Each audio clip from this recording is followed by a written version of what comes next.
Well, hello there, YouTube. It's Petey. Now, I realize that music is subjective.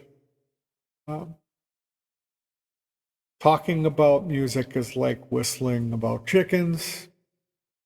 I know people have said things like, I hate the Beatles, or I can't stand The Wall, Pink Floyd, The Wall album.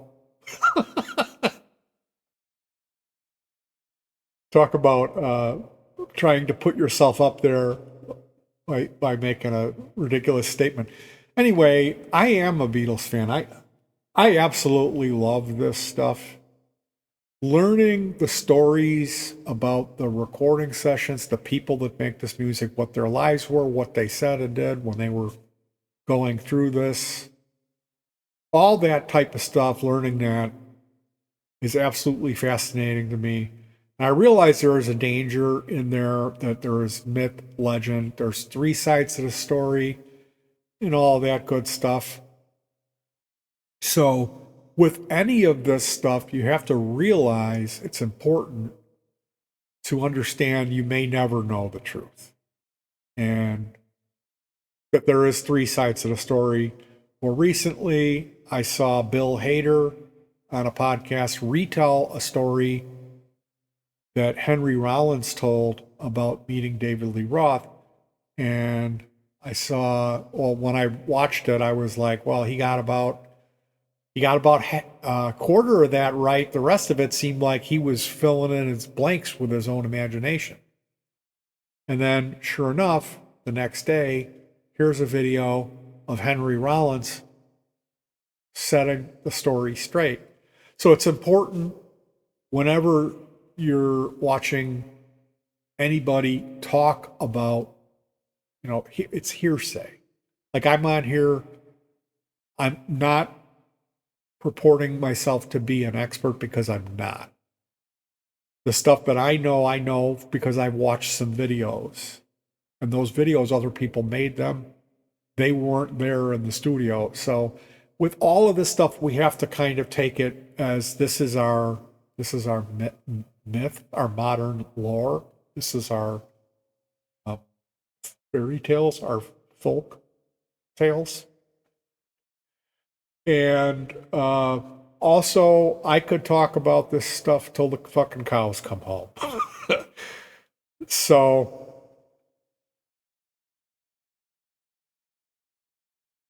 looking at this Making the Beatles channel today, I was watching one of his Abbey Road videos, and John Lennon said something to the effect of, I hope you're not angry with me that I tricked you. So the Beatles, they were tricksters. What Lennon meant when he said the walrus was Paul goes back to a C.S. Lewis story about this walrus who acted jovial and harmless, and he would encourage these crustaceans and mollusks and oysters to come with him and join him in his cave. And once he got them in there, he would eat all of them. And that's what he meant about Paul, that Paul came off like he was the innocent one, but he was really had a real dark side to him that he didn't show in public. So I have a little different way of looking at Paul, but I've got to say, like, anyone who chooses a favorite Beatle is kind of a fucking moron and a poser. And they're trying to come off like they're an expert in some way. I don't think you could have a favorite person if you never met them. You could have a favorite persona because they're playing this role for the media. The guy who wrote Across the Universe was the most flawed, the biggest jerk. Wasn't he? I don't know. You could pick Ringo. I guess it's cool nowadays. You pick George. He's the spiritually evolved. And hey, if you want to go on guitar soloing, the end of his life, he was the most talented guitar soloist, right? Have you heard some of that stuff that he did? Unbelievable guitar player. So ultimately, I try to take obviously it's John. John's my favorite Beatle. And then at the same time, I read these stories about what a horrible human being he was, how flawed he was. I think for now we're going to pop over and take a look at the channel, making of the Beatles channel. So there's 22,000 subscribers. There's 16 videos. The year that broke the Beatles. This is 5 months ago. Death, meditation, and heroin. John was the experimental Beatle, right? Well, actually, the answer might surprise you. Again, it probably is Paul. The contentious origins of these iconic Beatles songs. The album that rewrote the rules, the White Album, that's my personal favorite. I believe that if it's true that they didn't write their own songs, that bullshit stopped with the White Album. That was the Beatles were actually writing their own songs. And that's why it's so different. 5 Days in Los Angeles, Groupies, LSD, and Elvis. Nice half-hour video. The album nobody wanted to make.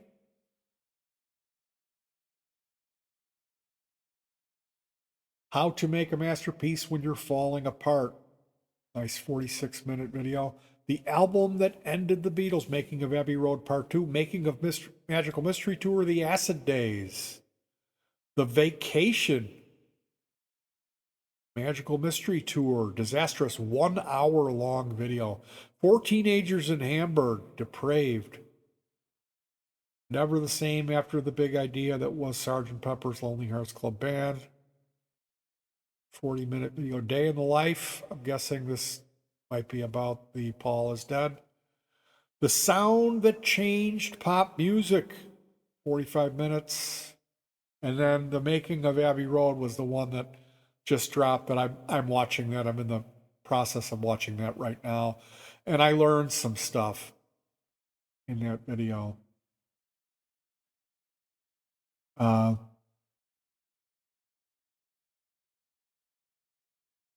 Lennon said, I'm sorry that I tricked you. You're not angry at me because I tricked you.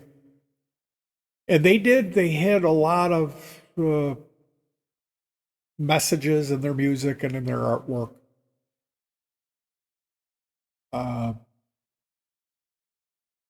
There's a guy who had this channel and he did a lot of Paul is Dead research, and he ended up going down this Tavistock Institute for Human Studies, where this Theodore Adorno was the guy who had written all their songs. He went through the Beatles schedule and proved that they never would have had the time to do what they did. And their producer was been caught lying about all this stuff. So then when you get the people dying young and like how after they broke up, a Nixon aide said to Nixon, this guy's capable of throwing an election. And the FBI was watching him. They were tapping his phone. They were trying to get him kicked out of the country. And then when he actually was assassinated, the doctors reported he was shot in the front and the back. And the guy, I won't ever mention his name, is like, I think I just shot John Lennon. And the doorman, if you look into the doorman, he was a Wetworks pro for Fidel Castro. And then he came across to work for the CIA. He was a hitman. He was the guy that was there when Lennon was shot, was a hitman. So There's been stuff that's been coming out. Yoko Ono, she claimed that she didn't know who the Beatles were, but she dated Paul before she met John. So was she MK Ultra? It certainly seems like the guy who I will never mention his name was MK Ultra. Um, you have the whole Todd Rundgren thing. He writes this letter in Rolling Stone that accuses John Lennon of hypocrisy, and then when they catch the guy with the gun and he says, "I think I just killed Lennon," he was wearing a Todd Rundgren shirt, and back in his hotel room he had a shrine. Now, Rundgren had went to meet Lennon when he was on his last weekend in L.A. at some discotheque. He had Wolfman Jack introduce him, and Lennon was hammered and insulted Rundgren, and Rundgren ended up, I think Todd wanted to work with him. He was scheming, meet him, impress him, and maybe get to do an album with him or something. So was the guy, I forget his name, he was John's personal assistant. They had Kyoko, and she was Yoko's personal assistant. Well, they also had a male that lived with them at the Dakota. His claim was that Lennon was a complete heroin addict and that Yoko was the one who was supplying the smack to keep him. No, they didn't want him waving his anti-war flag all around. That was the thing. As long as he kept quiet. And they ended up, like he's up there saying, "Shoot me" during Come Together, and like supposedly he knew he was only going to live to 40 because he had sold his soul to the devil. He had a contract, supposedly. There's a book written about this. So there's all of this witchcraft and black magic and lore that's written, myth. You don't know who to believe or what to think, But when you watch some of this stuff, it really seems to make sense. Like the Monkees, all the Beatles, it was the same thing. They use the pill, they use LSD, they use rock and roll, this teen beat thing to kind of change the way that society was.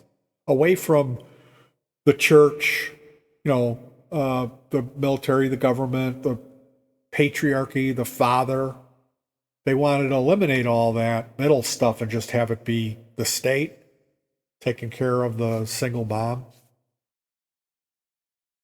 Change it up, get control. So they use the stuff like the birth control pill and LSD and rock and roll to change society. Anyway, depending on what you feel or what you believe about that stuff, you got to keep in mind, anytime people are talking about this stuff, it's pretty much hearsay. So you can't even listen to me. But one of the things I learned from watching these videos was when Lennon got married, he never had a driver's license or a car. He got both of those things. And they were in Spain, I think, him and Yoko. And she had Kyoko, her little girl, from another marriage. And he had Julian. Now they're on some one-lane road, and there's a German tourist behind them who's honking and brighting them. And I guess maybe Yoko was screaming at him. For some reason, Lennon just let go of the wheel and the car went off the road and flipped and hit a tree. So it was bad. Julian crawled out unharmed, but Kyoko, Yoko, and John, one of them needed 14 stitches. All three of them got stitches. So they got hurt in this accident. And that's when Cynthia Lennon came and got Julian out of there. And Yoko's ex-husband showed up and confiscated Kyoko. And then the rest of the time, there was all these legal battles. They were trying to get Kyoko back. And that's something I had never heard. It was totally John's fault. So when they come back to Abbey Road, he has them bring in a double-wide mattress and lay it on the ground. And she comes in and lays on it. And he's like, hang a mic down on her in case she wants to participate. So George had a thing of biscuits, cookies, and he went into the control room and she got up and stole a cookie. And George went nuts and yelling and screaming at Lennon. Now, I got to put myself in this position. This is one of those things where I probably would have held it in and been just holding resentment against her over the cookie. I just would have went home and told my wife, it's one cookie. Are you really going to yell and scream at, your buddy? I probably would have said in front of both of them, Yoko, you're more than welcome to my snack, but I'd appreciate it next time if you ask, rather than waiting till I leave and then taking one for yourself, because that doesn't look good.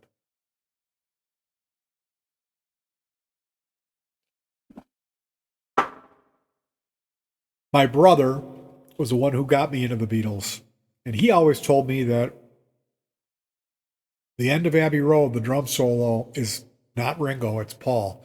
Well, I'm watching this video and I'm seeing footage of Ringo playing it. They said that he did 4 takes. He didn't want to do the drum solo. Now, I can't confront my brother about this because he tends to blow up and get almost like it's on that verge of fisticuffs. Like he's going to get violent if you ever correct anything that he says.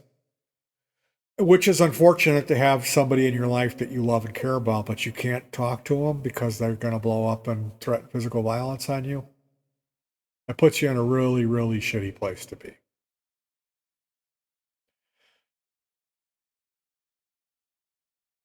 There's these guitar solos that happen after that. And like I gotta say, the end of the Beatles' career, Paul made 2 huge blunders, Obla Obla and Maxwell Silverhammer. He forced those guys into perfection. He was going for something kind of unobtainable. And that's why some of that stuff is at the quality that it's at. If you're an artist, sometimes it takes 57 takes to get the vocal just right. Sometimes you'd be better off with 2 takes though, and that's how a lot of them felt. A lot of them felt like he was steering the ship. And when you listen to that stuff, a lot of it is like it's the Paul McCartney solo hour, and I don't like that stuff as much. I really don't. But what's his name? The producer, I can never think of his name. George Martin said you could come to Abbey Road and 3 of them would be there and not much would be happening. The 4th one would show up and it's just instant magic. So there was something about those 4 guys. You had to have all 4 of them there for it to happen. But there's this moment at the end where they do these guitar solos, and it's perhaps the greatest moment of the Beatles for me. This solo. And it's all 3 of them soloing, taking turns, and they're not competing. They're playing off of what the previous guy did. They do another thing that accents it and fits in with it. So it's just this glorious guitar solo. It's Paul playing electric lead guitar, John playing electric lead guitar, and George. And it's this most magical moment. And what I didn't realize, I didn't know, I had never heard this story. John told Yoko, up. I need you to sit this one out. It'll only take a minute, but trust me, I need you to sit this one out. So hats off for Lennon. If he would have let her in there, it never would have happened, or it wouldn't come out as good, or it wouldn't exist on tape. So this is something. I had to shoot this video about 50 times because I started crying talking about this. And that's because I get emotional around greatness when it relates back to music. Like if I'm seeing some performer and they're unbelievable, I just lose it. So you can say, oh, Petey's weak. That's just who I am. That's just how I'm wired. And like this goes back to my childhood with the Beatles. So like Adrian Belew says, it all begins and it all ends with the Beatles. It's a perfect thing to say. And it's interesting, Lennon said, you're not mad that I tricked you, because he said Abbey Road was just leftover songs that they just strung together and they just kind of fit like they meant to do it, where everyone was like, this is genius. And it's something because Adrian Belew has an album, Op Top to Wah. This is at a stage in his solo career where he shifted gears significantly. And it's the same thing. He took cues from the Beatles and did this album, which that's what it is. It's bits and pieces strung together, and it's brilliant. And he totally changed gears after that because he's like, if I can't break through the you know to a larger audience with this, I've got to do something different. So it's really sad for me, but at the same time, I love that album. I love Ops Op Tuwa. And it's funny because it never dawned on me, like, yeah, I mean, it did, like, when I listened to it and he does these harmonies, and it's like, that sounds like the Beatles, Blue. But I absolutely uh, love the Beatles music. I really enjoyed all of the footage of the Beatles that I've seen. It's like a really special thing when you get to see that. The Peter Jackson experience was phenomenal. But this guy, this set of videos is something really special. And I would twist your arm if you're a Beatles fan to go over and check out what they're serving up over there at the Making of the Beatles YouTube channel. It's it's of that same high caliber. Like the guy has gotten a hold of the uh, people retelling these stories, and he's put together these videos with his own voiceover. So it's him telling the story of what happened in the studio. And it's a bunch of stuff that I've never heard before. And if you're a fan of this type, like if this stuff gets you off, like it gets me off, you'll absolutely love it, whether you're a fan of the Beatles or not. And if you are a Beatles fan, you're going to love this channel. So definitely check that out. I'll probably do another video here uh, today talking about some equipment stuff as it relates back to the duo and what I'm doing here making music. So if you're interested in that, my gear, my rig rundown stuff, there'll be another one today. But I just wanted to put that on record because I don't really talk about my love for the Beatles music. That was the first music that like really blew me away. Like all the stuff I had listened to before that really made a huge impression on me. I mean, I was listening to Harry Nilsson when I was little. And I may have been a little premature for that. Like that's music for an adult. So that's what I was weaned on. And going into the Beatles, wow, they really made an impression on me, and they still do. You know, I think that um,